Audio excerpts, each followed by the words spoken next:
It's your boy Namestream back with another episode of the Blunt Podcast. That's not really me. Like, come in how you, come on, come how you be coming. Come how you be coming. Hold on, get the blunt.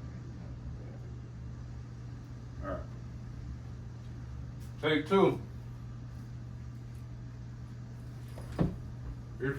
Fuck no. What the fuck was that, bro? Yeah, tripping. I don't know how to get into this. I'm sitting on my motherfucking couch. And I'm gonna be honest with you, I have to give a goddamn, bruh, we gotta talk about this shit, man. I gotta talk about it because I'm gonna keep myself on schedule. I wrote down some notes. Bruh, you're not tuned into the Blunt Podcast. Wait,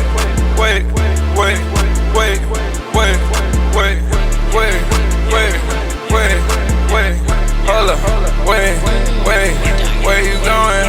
Humans on my past and just look at where I'm going. I'm just going around and I see how, I just see the topics. I see all these thumbnails. I see how we speak to each other in corporate settings and non-corporate settings. I see what's going on in a lot of different places.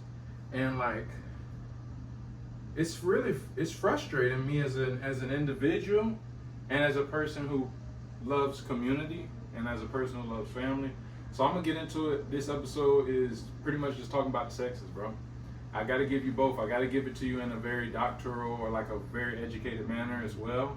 You know, it's funny. I was just talking to somebody. They don't like when I speak in this way, and I say, you know, we come up. A lot of people who come from a certain background come up learning how to speak a certain way, learning how to express ourselves a certain way, which may not be the most efficient way of going through life at all times, right? And I'm learning this, and I had to learn a lot of things myself, but like we all have, and you know, you learn that, hey, there may be some ways to communicate yourself better. So I'm gonna take this time. I got my blunt. I'm gonna go ahead and light up some incense, some non-champa, non-sponsored incense, because that's my preference. And we're gonna get into this quick little discussion. And you know, I've spent time. Let's get this incense because it's about to go in.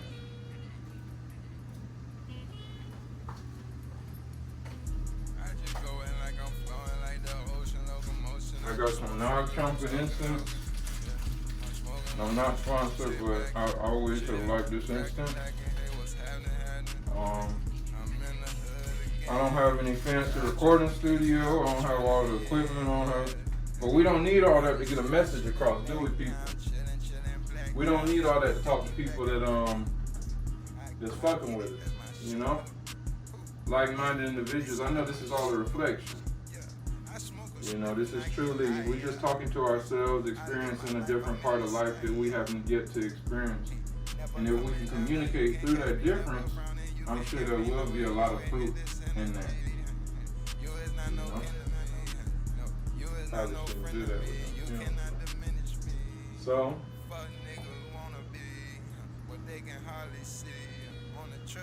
I guess I'll go ahead and begin. Pretty much, I just wanted to make this video because, you know, it's not enough to just deal with women. It's not enough to just deal with people. It's not enough to just have relationships. It's not enough. It's not enough when shit, you see it affecting so many others than just yourself, you know.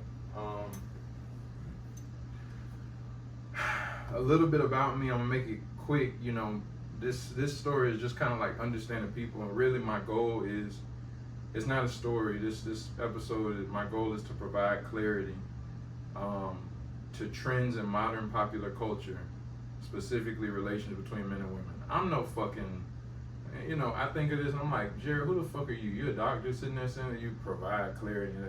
No, but like, bro, I'm a human being that's sitting out here and I'm tired of seeing what I'm seeing. I don't know what else to do. This is what I do. When I go to these platforms and I put out a new song, I smoke out the bag and fin on my ass, I'm platinum back in. or I make a new album, or I push a new concept, or I talk about some new shit, it's because that shit is on my mind in real motherfucking life, in real time. This is where I'm at in real time. And I'm not afraid, I've never been afraid to express well, maybe I have been at some times. But the worst place I've ever been is in a place of fear, is in a place of lying, is not in a place of truth. I don't want to go back to them places. I'm here to express my truth. And so I'm seeing like the relationship I have with my mother, the relationship I have with the black women in my family who raised me, the relationship or lack thereof with the black men in my family, or the lack thereof in my family. This shit means a lot, family-wise, and the families you want to create. Why is this the biggest topic? Something I'm gonna pub everything. All the people you hear Kevin saying, I don't give a fuck. We talking about all that shit right here, right now. Kevin Samuels, I think his goal in his life, regardless of how people were able to communicate it, I saw him as someone who didn't want people to continue making the same mistakes. One thing I heard him say that I do agree with wholeheartedly is that we usually put the most important things in life, or we put arguably the most important thing in life off to the last thing. When you're on your deathbed, you get a chance to look back and say the most important thing in my life is how I interact with the people, how I communicate, what experiences I have with people, who did I love, who did I tell I love, how did I express that, how did I show that? That's all you have. What you showed to yourself, what you showed to the world, what you showed to people. When we young and we crumb up or we put our kids and stuff, it's a very common thing for us to put that last. Don't worry about how you relate and I think it's past intimate relation. It's before intimacy. It's before boyfriends and girlfriends in middle school. It's just learning how to talk to people, learning how to relate to someone, learning how to communicate to an individual, learning how to talk to yourself. Be real with yourself and then express that to someone else is very vital. I don't think there is anything of higher importance of us as humans and fulfilling our physical needs in our body than communicating and actually existing in the awareness of the reflections and that we all are one and that everything does coincide. And if some people got fucked up daddy issues over there, you're not isolated from it over here. It all comes together. So that's my point of making this, because I'm just seeing how people from everything to like when I watch other people interact with people of other cultures, when I watch myself, it doesn't matter, different types of people, men and men, women and women, but predominantly men and women right now. And so I want to get into the nitty gritty. A little bit about my background. The intro is just who I am. I think everything stems from childhood. Everything I talk about is my thoughts, my observations on this world. So this is by no means a scientific, data-driven. This is an anecdotal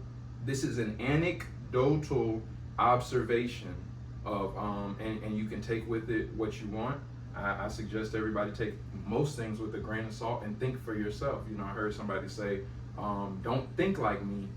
I don't want you to think like me. I just want you to think like me. Don't let that go over your head. Don't think like me. I just want you to think like me. Think as I do as well. Like, we all got to be thinkers out here. So, a little bit of my background, why I am the way I am. Raised predominantly single mother home. My childhood was mostly watching my mom deal with custody battles. I never saw my parents in a relationship. I saw my mom have relationships with other men. I dealt with primarily custody battles. Having a dad who was kind of estranged in some ways, and I would see him not as much as, probably maybe a couple times a month when we did live in Orlando, and then when we moved away, probably, over the time of like, maybe like summer, sometimes in between, or different breaks. My dad is also a felon.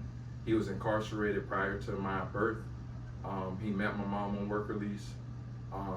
So that whole, that I came up and kind of grew up under a guy telling me,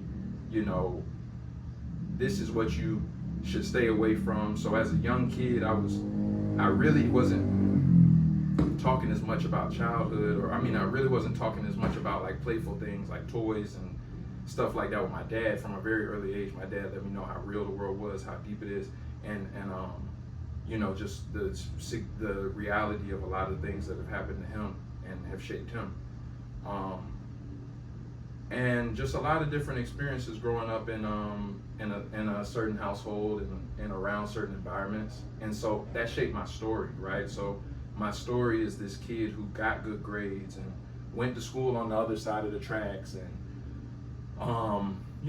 came up in this kind of thing, but then had these friends and saw like a whole diverse world of people. Some of you may be viewing my content now, where I have grown into a lot of friends and just been exposed to a lot of different people from different backgrounds, social status, cultures, etc.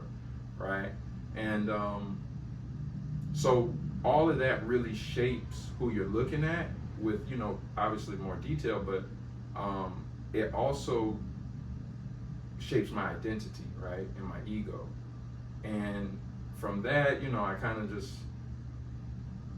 pretty much just we became this figure of like, hey, I'm gonna do the right thing. I'm gonna be able to fix everything. I'm gonna be able to make the money so my dad doesn't have to be degraded by these workforces that don't want him because he's a felon, and not be able to provide as much as he would like. And I'm gonna be able to also be the man that is gonna stick by my mom, who is going to be able to see that she's needs stability, and that that's what she deserves as a woman, right? So that was kind of like my story of like conquering continually, like making it out. I'm gonna be this like this oddball that maybe the one of 100 of where I came from, or the one of 1,000, maybe one of obviously as like you get older, you kind of see more how different and unique you are in certain ways, but then in other ways how similar. So that shaped who I am, so that's who I am. That's my experiences.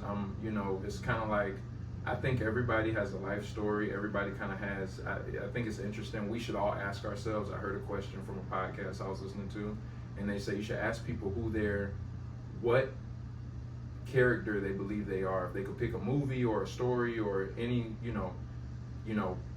notable character, who would they think mostly resembles their life? And I was upset with my thing, because you're honest with yourself, and you know yourself, and I thought I was motherfucking Batman. As a kid, you're thinking, oh, I come out of these type of circumstances and grim, gruesome circumstances, and in no way am I trying to have a trauma war with anybody. I know sometimes, and we got to watch ourselves. People like to get in trauma. Oh, that's not that bad. That ain't as bad. Okay, yes, your life was more fucked up than mine. If that's what people trying to get at, that's what you want to say.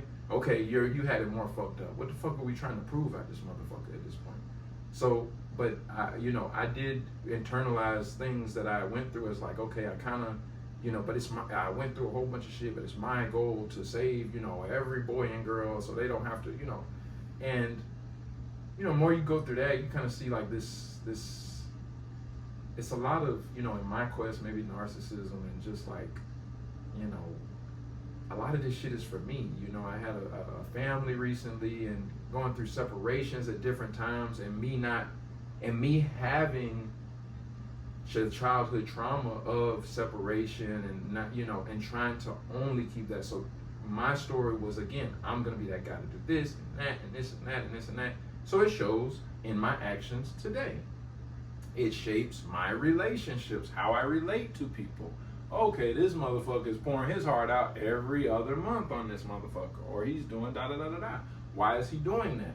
It's because I had a lack of all the shit I do. So it's like I wanted to make sure, like, okay, I was looking for an outlet of somebody who felt like they were speaking to me, or somebody with the boldness and the courage to be able to speak out about, anything that they felt. And so I am my child's wildest dreams, you know, and but I understand that. And so I say all of those things, it shapes my relationships. I understand when I meet people, I understand socially and you know, even in a status, in a market value type of deal. I come from a very treacherous type of past. In some degrees that may be more valuable as a man that has been able to see both sides and be able to, you know, kind of go through what people would call the trenches to some degree, and then also be able to go through what what I would call the other side of the tracks. And so it does require a lot, and you know, some people may value that more, others may not. I think on the social market, it's a peculiar place as a black man, and I'll get more into just this video and kind of get off myself. I'll add bits and pieces, but it is kind of peculiar because you know I had my friend, shout out Rasta, my longtime friend is a white Rasta, and he just said the thing to me the other day. He said, man, everybody will admit there's no better physical stature than a black man. There's no, like, if you could choose a better physical stature on this planet, the black man has the most superior physical stature. Nobody, if anybody said anything against it, they'd be lying. They know it. And I said, wow. And he was saying that in regards to, you know, something, but I'm thinking and taking that, and just in terms of, like, it's a very peculiar place because I think, you know, being a black man, and, you know, for black women, I don't know what it's like being a black woman, but I can at least be treated as the black part, and then the provisionary part, I know how that feels in a lot of ways. And it's weird because, you know, it's just the most real feeling of being on your own. And we don't articulate it as a society, I think, because deep down spiritually, we all know. And that's why we watch, you know, white people, all other cultures, we watch black people to see what you're going to do. Like, what are we going to do as a community? Because we know y'all are ancient and y'all have this wisdom and y'all love. And what are you going to do in the face of all this shit? What are you guys going to do? I think that's like, it's if you're the grand wizard, we have to look at you to say, and I don't mean that in a superior, I think too many people are taking that type of role. I think it's just in terms of culture, in terms of, you know, I observe out here, it's a lot of people that seem like they rely a lot on the culture, the ambition, the drive, let me name specific things, the drive, the tenacity, the love, the open-mindedness, these true things of the black spirit, like of being culturally African descendant, maybe, or just indigenous. I don't know exactly what I want to categorize, but I say all that to say it's a peculiar spot for a lot of us who are in certain positions, like black men and black women, and then just to know that you're valued and not valued, it's weird. It's weird. It's as weird as that last 5 minutes or 4 minutes to explain it is, because it's like a hidden thing. It's like, really, you're the diamond, but we got to show you a whole lot of rough. That's maybe the easiest way to say that shit. So pretty much getting into it, as I pretty much said, childhood, man. Childhood is, and let me make sure it's still recording.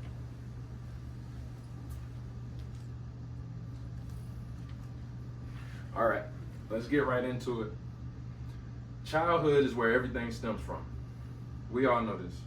So I'm not going to spend too much time on telling shit people already know. Childhood is where everything stems from. I put family dynamics, environment, experiences, morals. Your family that you grow up around, or lack thereof, is going to determine what your first signs of love. You know, when they talk about a baby is supposed to latch and crawl onto a mother, and whether you got breastfed or formula, and look at, bro, it's so much shit, bro. What do you identify as love? What do you identify as care? Did anybody even touch you as a child? Like, as a caring and affection thing, you know, were you molested? All of these things matter, and they determine, you know, your morals. What was your family morals and what was your personal morals? Did you disagree with things that you saw going on in your community that you didn't really feel right, but that everybody else was kind of complicit with? Again, that's why I make these videos. I was a kid, I couldn't really say shit about a lot of shit I saw, but now I'm a grown ass man. I hold myself to the degree. A lot of shit I see is fucked up out here. That's the real of it. This shit fucked up. And I'd be a fuck nigga if I ain't say shit about it. So that's why the whole point of me doing all this stuff is to make sure I address that. Look, I'm not complicit with a lot of this shit. Whether I gotta shut the fuck up and keep going or not, I'm not rocking with it.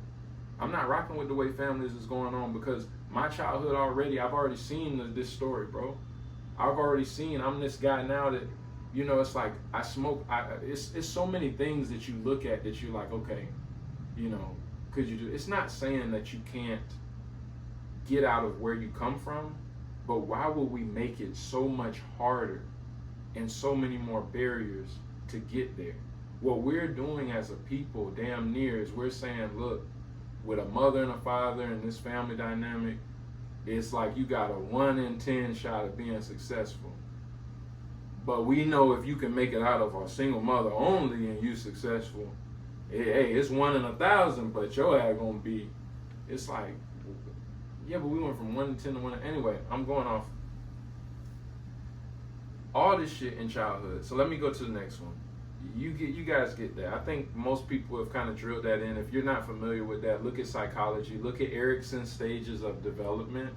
You know, it's going to talk about what type of development happens at early ages or what is kind of being tested. I don't believe in every theory of psychology, but I think it's just interesting and to observe. I think we should just do a lot of observation, not good or bad, or make it just like, watch what's happening. Watch what's happening. Okay. And so, number 2 is your storyboard. So how I gave you my story when I talked about feeling like I'm Batman or some shit like that. The storyboard, you know, matters. The storyboard matters.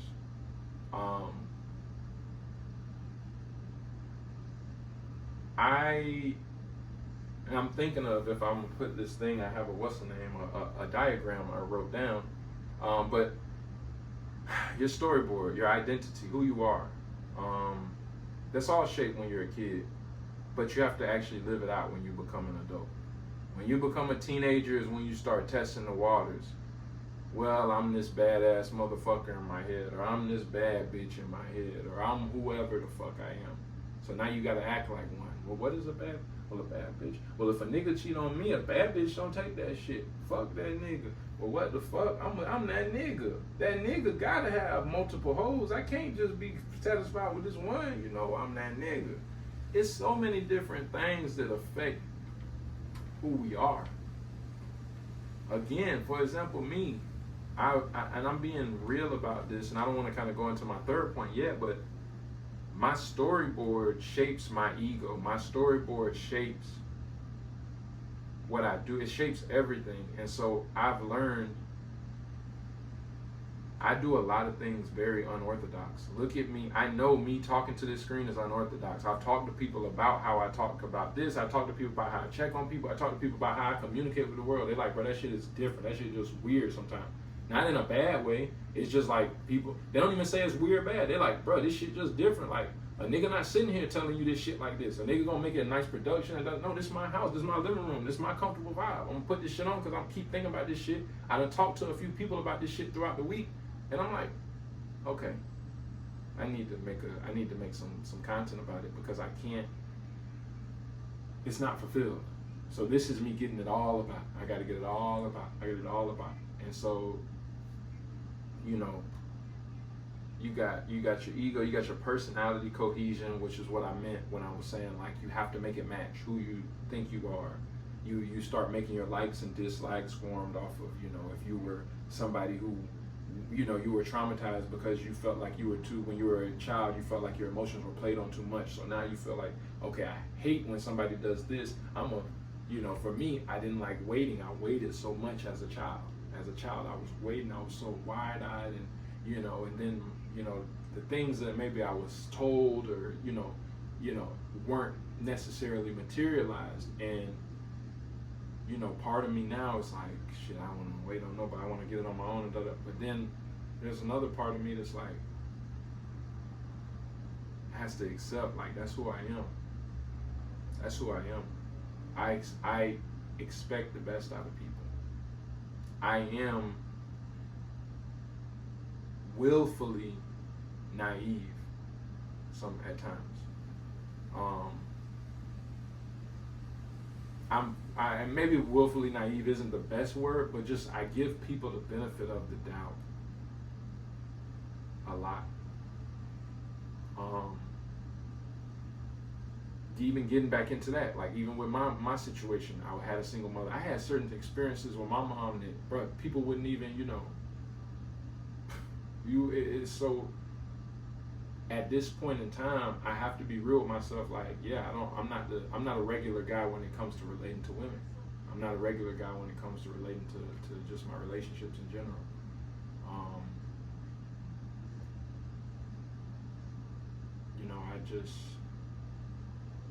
I have to accept that, and that's what I have accepted. And none of us are regular, but if I'm looking for somebody that maybe has seen two parents in the household, I might not treat her with the most care and love that she believes, because I grew up different. Like I said, hurt people. I may hurt her unknowingly, right? Because I'm hurt by so many things. And so with that awareness, I have accepted Jared is a fucking rock star. That's my point. I know I'm a rock star. I'm at this point in life, look, that's what all I wanted to be. But I have to accept that. And I have to accept, yes, my ego is tied to these type of things. And yes, I work on the things that I want to work on. And I do want to say, like, hey, that's not the guy I want to be. I don't want to just have an ego that says, I need to have these type of, no. But I'm also not going to deny who I am, right? So for me to try to jump into maybe a cookie cutter, this is a two-parent household, white picket fence, did 9-to-5 jobs, it might be very, very difficult for me to do if I don't have someone else who understands my personal storyboard. I dedicate a lot of for self-love reasons, I dedicate a lot of my time to this content or the music. If somebody maybe doesn't understand that because they just don't get it, then we might not have a fruitful relationship. On the other hand, there might be somebody that says, I do know what love is, they might have some off-kilter things in their life, or I don't mean to say off-kilter, but they might just have some symbiotic things that flow between us that's like, okay, it can work because, okay, he's consumed by music a lot of the time because his focus is there. Not necessarily that he wants a workaholic as a woman, no, but, he might be more, if I know I'm more willfully given the benefit of the doubt and blah, blah, blah, it might be better for me to get with a woman that is going to be a little bit more timid and,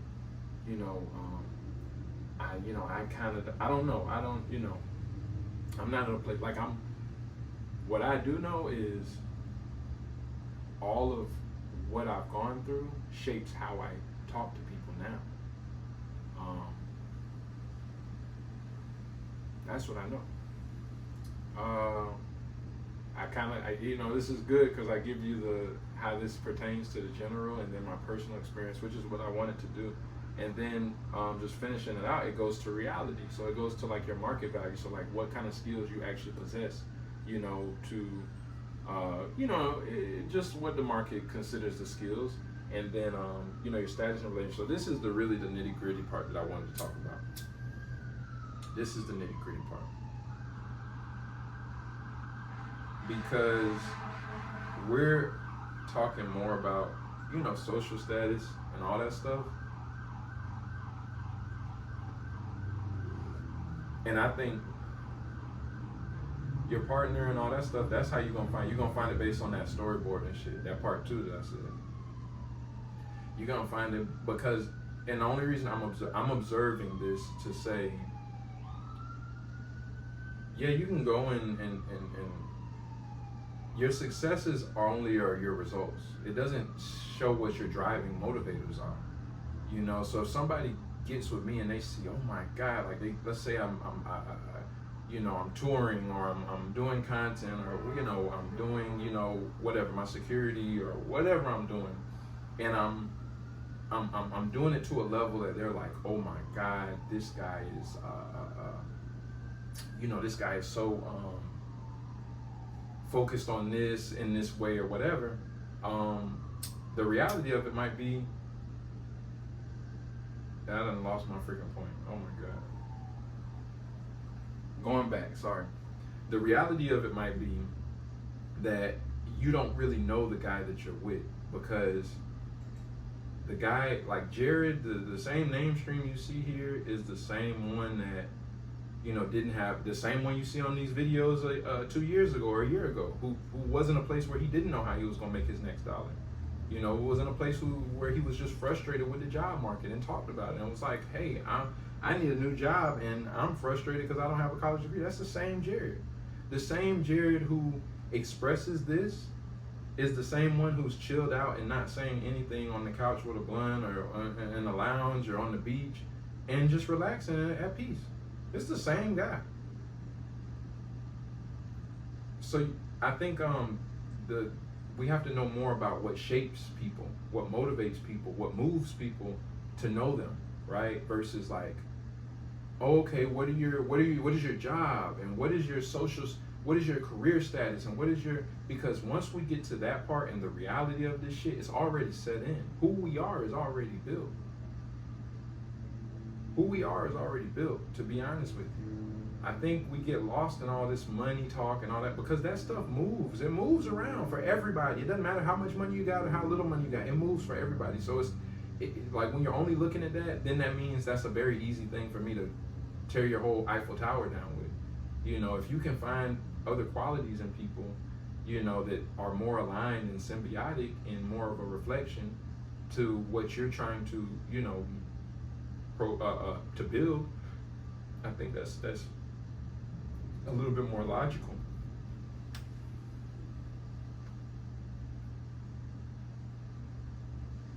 Because the truth is, once we get to this point, we're adults posting on Instagram that other people, other impressionable youth see, and other kids see how we interact with each other, and then we are having kids and we create other people's childhoods based off of how we're interacting right now.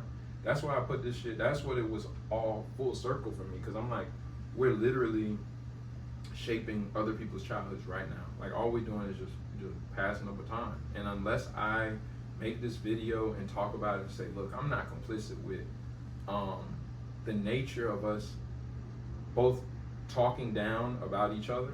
I'm not complicit with us disrespecting one another and our roles and our real values that we come to the table with, that are just one, God-given, and things we've earned. I'm not complicit with the way we interact non-intimately as a just men and women in general, traditionally. And so I'll kind of round it up. Let me get this. I like to draw, so I drew this instead of typed it.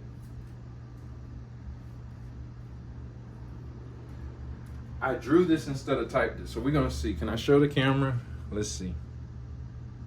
So this is a diagram I made just as a quick note, and it pretty much just shows you got men on the bottom right hand side, and you got women on the top left hand side.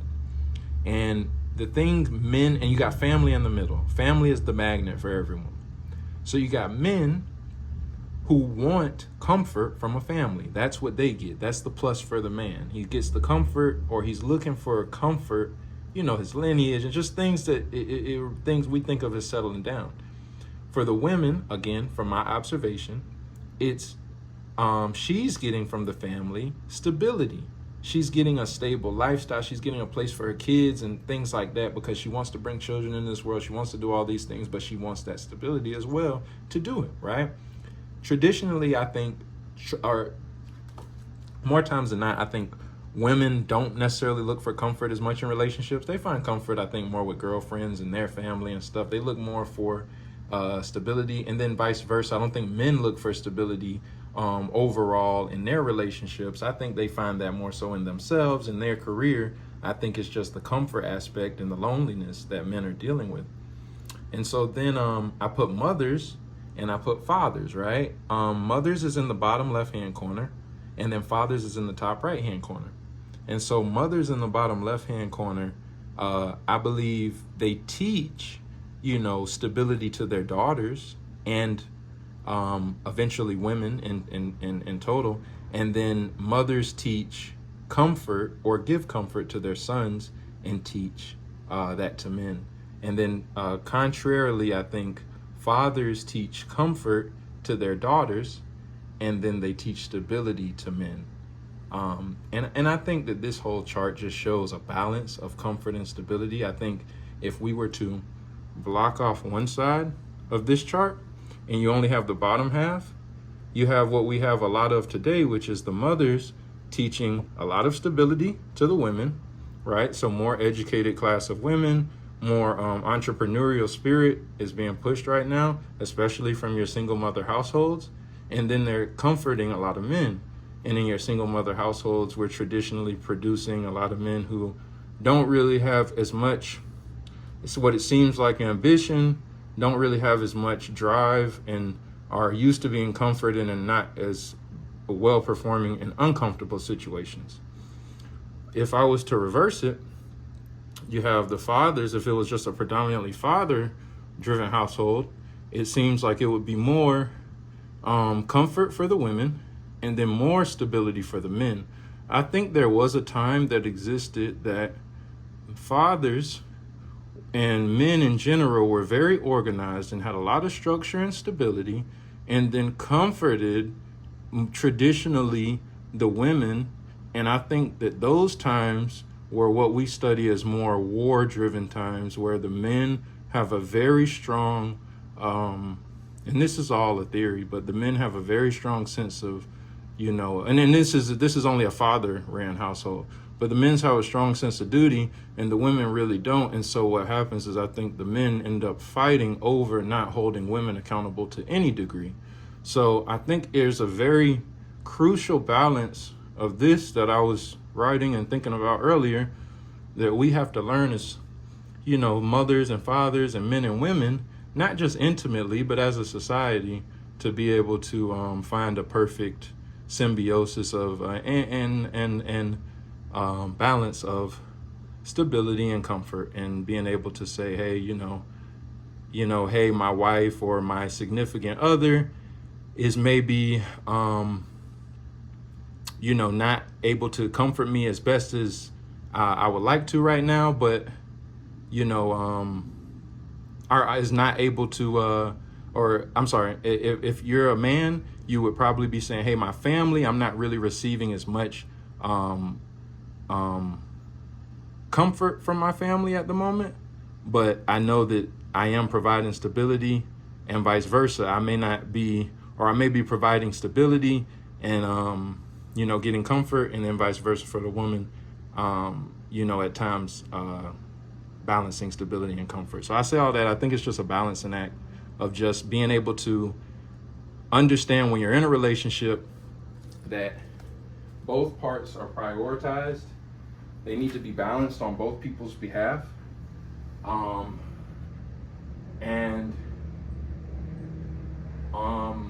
I think that's something that I probably wish I would have known a little bit sooner, and not really known sooner, but just to implement. It's always a balancing act. So it's like, at times, again, I'm like, I can't be pinned down because of my upbringing, and so I know sometimes, in life, I've been extremely lenient in my intimate relationships with women, and then there have been other times where I've been extremely disciplined and bound and set boundaries in my intimate relationships with women. I can tell you that both they both also come from that place where when I'm too lenient, it's like I'm falling into not dealing with my childhood and who I am, and addressing certain things that I would like to be better. Like, hey, you're probably skewed. You are skewed because you were raised in you were raised in a traditional single mother home, not traditional, a single mother home, and you have a lack of traditional values, and so you being a little bit more lenient to a lot of things women are doing is reflective of you having an off balance or a single mother heavy sided upbringing. On the flip side, again, from my single mother heavy side upbringing, it's not no dish on my mom, it's not no dish on this, it's a dish on the way we are doing things as a people, right? I'm not singling nobody out, I'm just saying there's an issue with this, right? There's an issue with the way that I'm now having, or now what I believe is, maybe I can't say there's an issue. I believe everything truly is going to work out for the best. But I do think that something is severely wrong with how we raise people and how we relate to each other. And I don't see anybody, I just see people yelling at each other and talking shit and saying it's your fault and you don't get it, and that's all I see. And I don't see anybody saying, hey, I get it, it's hard. The only way we gonna get through this shit is together though, right? Right? There's no amount of success, there's no amount of things you can get that would actually make you successful without me, and vice versa. Like men and women, there's no amount of, oh, well, he conquered the whole world, and he da-da-da-da-da, and he did this and did that. If you tell me, or you tell any man, that man never had a wife, that man never had kids, that man never had a woman he loved, that man never had sex that he wasn't, if you tell that he didn't have experiences with a woman, every guy will tell you that man ain't rich. That man ain't rich. I don't want to be that. If you tell me that a woman got these businesses and the first woman to do this and da-da-da, and she does all this, but she never has had a great man, or she never had a guy love her and continue to love her through the down or whatever, and never, bro, you can't tell me that this shit is okay, bro. I'm sorry. So the pendulum swings. I just wanted to talk about how this shit affects everybody. It affects it affects us, and then our new generation, and it just keeps passing and passing and passing down. It's just interesting. I went to a book signing the other day. Shout out to Bernard Jennings, the author of the book, but also helped pass the legislation and write for the Good Dad Act. Good Dad Act is pretty much just saying if you're not you still have equal rights to a child that you made, even if you're not married, because that wasn't on the books. And then I also want to shout out another. I didn't read that book, but I went to the book signing and listened in, and something that's real about all this shit. It just comes from childhood. The way people respond and treat you is based off of their upbringing. You got a lot of guys right now, not just black. I see it going because it's happening to other cultures. America is creating something that I believe it tested on the black community. I think it was tested in and they were able to be successful, and it was so successful they said, let's go ahead and roll this out to everybody else.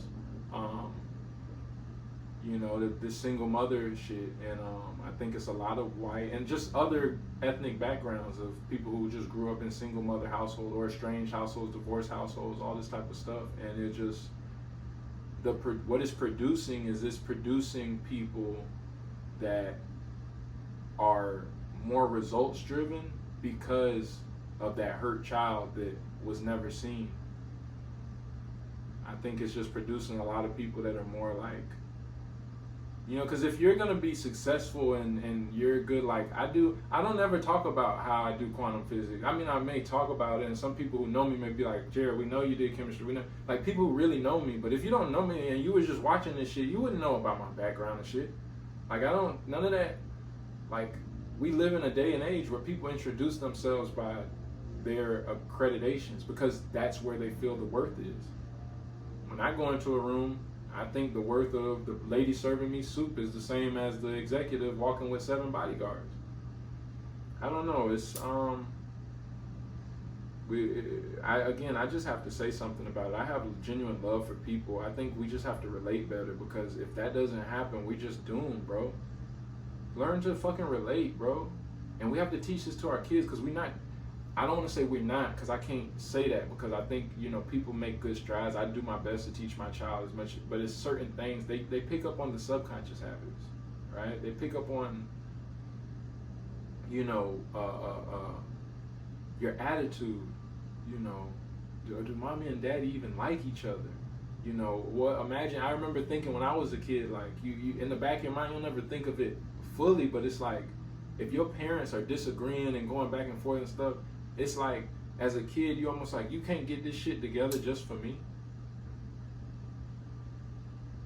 So I'm saying different shit that I wanted to say when I was a little boy, and I thought about it. I'm saying it as a man, because that little boy was smart. That little boy had feelings, and that little boy said some real shit, and the real man could sit here and say and speak for that kid. Y'all can't get this shit together just for me? Just so I can have a better life? Just you can't get past your fears so that I won't have fears? Bro, this shit deep, bro. It's about how we relate to people, because that's all we got when this shit is gone. That's why I do this, what I do, because I promise you, when this video is over, if I'm gone, do I sit here and feel like I didn't give what I needed to no. I give myself out. I pour my shit out. And the more you understand me, the more you see it, and the more you know why I do it. The more I talk about love, because a nigga grew up around gun violence. That's why I talk about so much love. That's why I give niggas hugs, because a lot of niggas around me is getting locked up in prison. I don't get to see them for that long, or they get dead. That's why I show niggas I love you. That's why I tell them I love you, because I know I'm not going to be able to say that shit forever. I done buried over 100 fucking people, 200 people. I done been around funeral home shit since I was a kid. I'm very familiar with death. I'm very familiar with street shit. I'm very familiar with fucked up homes, DCF in and out your house, molestation, talking to motherfucking therapists. I have a very different background, and I understand that that's my story. So it doesn't matter if I'm sitting here in my studio apartment or my one-bedroom apartment talking to you. It don't matter if a couple years ago I was trading and up on some trades and in a nicer condo. It doesn't matter in a couple years from now where I'm at, because it's the same man. And I believe you really have to find people that connect and love who you are and relate to you, and you have to love yourself, right? We know that but this is what it fucking looks like. If you ain't never seen it, I'm showing you. Ain't nobody in this motherfucker with me.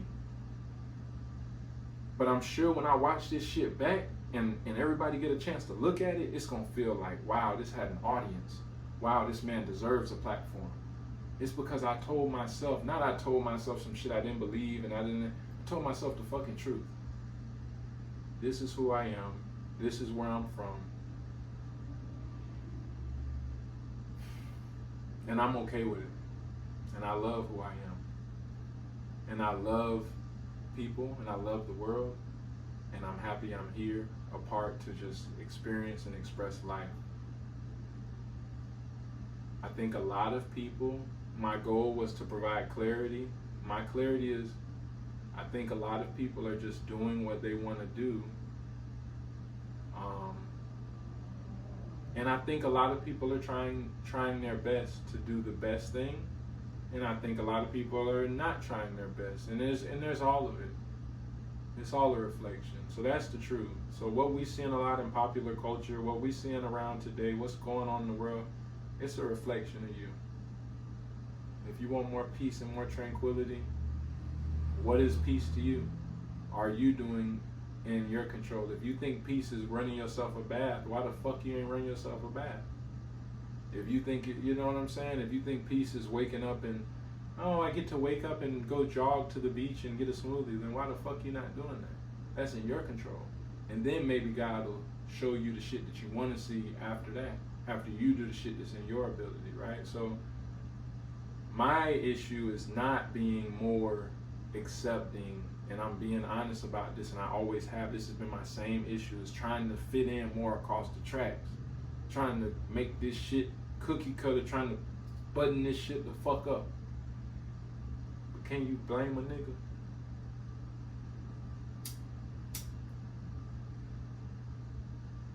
love, man. I hope y'all love yourselves. It's mainstream.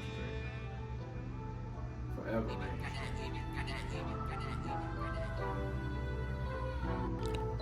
I smoke out the bag and fin on my ass, I'm plotting on back ends. We turn up the block, my people need me in the streets, I'm attractive. This money machine getting critical, deep in the waters, Atlantis. I splash on the main event, only splurge on my main bitch. I'm getting this dough, this real rock and roll, we burning up incense. Taking this shit on the road, I made major plays and bought more than a necklace. 10 toes, feed my family, it ain't no exit. Speak to people that understand me, only one message. All the people that came from clothesline, my bloodline. Street niggas in the hood, bitches in the ghetto ties, yeah, the whole nine. Block was hot cause a lot of snow. Who is still with me in them cold times? Solo cup with a lot of thugs, and I ain't need no cosign. Inside my mental, a gold mine. B-Dies ain't general. We still kick the door and tuxedo. Karate chop a nigga ego, yeah. I'm not arrogant, I'm just regal, yeah. Hit the gas, wanna feel it, yeah. Send the pack, wanna see it, yeah. Dodge case, no subpoena. Trying to keep from stepping on a nigga penis. Trying to keep from stepping way too flamboyant.